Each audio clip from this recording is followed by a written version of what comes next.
everyone, welcome back to Sunny Life channel. Thank you so much guys for tuning in. I'm here to update you of what is going to happen on the Queen from the 29th to the 3rd of July 2020. But guys, the good news is that season 5 of the Queen will start on the 27th of July 2020. On Monday, Kagiso's disappearance causes an uproar in the Khoza mansion. Tato tried to kill 2 birds with 1 stone. Brutus has reached the end of his rope with Dingane. On Tuesday, Brutus decides to rescue Dingane at the last minute, but is he already late? Mildred proved to Tato and Schumacher that she's the one running the show.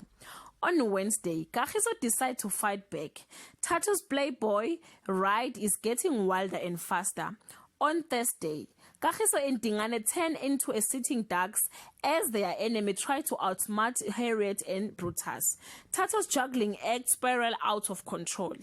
On Friday, a surprise awaits Harriet and Brutus as they race to rescue Kagiso and Dingane. Jerry smells a rat where Mildred and Tato are concerned.